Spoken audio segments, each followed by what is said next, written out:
নমস্কার, আমি সুদেশনা। আমার একটি নতুন মিনি ব্লগে আপনাদের সকলকে স্বাগত। আজ আমার স্কুল ইন্টার্নশিপের নতুন একটি দিন, তাই তৈরি হয়ে টোটো ধরে চলে গেলাম রেলওয়ে স্টেশনের দিকে। তারপর ভিড় ট্রেনের সফর শেষে পৌঁছে গেলাম সাঁতরাগাছি স্টেশন। সেখানে এক বান্ধবী আমার জন্য অপেক্ষা করছিল, আমরা একই সাথে রওনা দেব বলে। এবার রওনা দিলাম বাস স্ট্যান্ডের দিকে। তার আগে সবাই লাইনে দাঁড়িয়ে পড়লাম। কিসের লাইন? আসলে আমাদের রাজ্যে অনেকদিন আগেই শীত ঋতু পড়ে গেলেও সাঁতরাগাছি স্টেশন বর্ষা ঋতুকে ভুলতে পারিনি, তাই নিত্য যাত্রীদের এই জলকষ্ট প্রতিনিয়ত ভোগ করতে হচ্ছে। এরপর উঠে পড়লাম বাসে এবং বাস থেকে নেমে পৌঁছে গেলাম আমাদের স্কুলের সামনে। পৌঁছেই প্রথমে অ্যারাইভালটা দিয়ে নিলাম এবং প্রার্থনা সঙ্গীতের পর চলে গেলাম একটি ক্লাস নেওয়ার উদ্দেশ্যে। ক্লাস শেষে পেলাম কিছু মিষ্টি উপহার।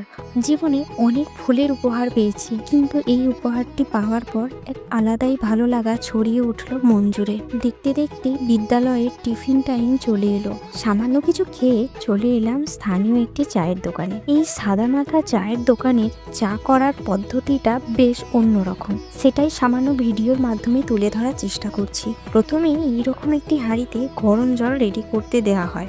এরপর ক্রেতার সংখ্যা অনুযায়ী গ্লাস এবং কাস্টমারের ডিমান্ড অনুসারে চিনির পরিমাণটা মিলিয়ে গ্লাসগুলি পাশাপাশি সাজানো থাকে। এরপর সেই গ্লাসে সামান্য দুধ মেশানো হয় এবং একটি পাত্রে চায়ের লিকার বা চা পাতা ঢালা হয়, যেই পাত্রের নিচের অংশটি ঝাঁকুনির মতো। তারপর ফুটন্ত গরম জল সেই পাত্রের মাধ্যমে গ্লাসে ঢালা হয় এবং এই সমস্ত প্রক্রিয়ার পর চামচে করে ফেটিয়ে হাতে তুলে দেওয়া হয় আমাদের চা। কথায় কথায় জানতে পারি এই চা বানানোর পদ্ধতিটি বেশ প্রাচীন। চায়ের দোকানের ওনার অর্থাৎ জেঠুর বাবা এমনকি ঠাকুরদাও এই একই স্থানে এবং একই পদ্ধতিতে চা বানাতেন। দোকানটির নাম দুর্গাদার চা।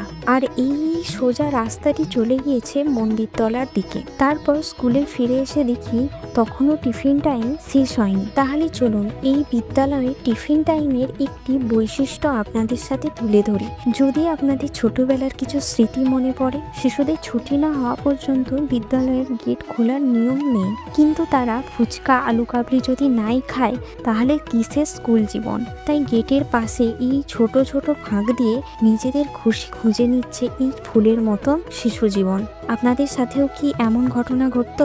তাহলে প্লিজ কমেন্টে জানাবেন। এরপর সময়ের নিয়মে টিফিনের পরে কয়েকটি ক্লাসের শেষে ছুটি হয়ে গেল। আজ তবে এই পর্যন্তই।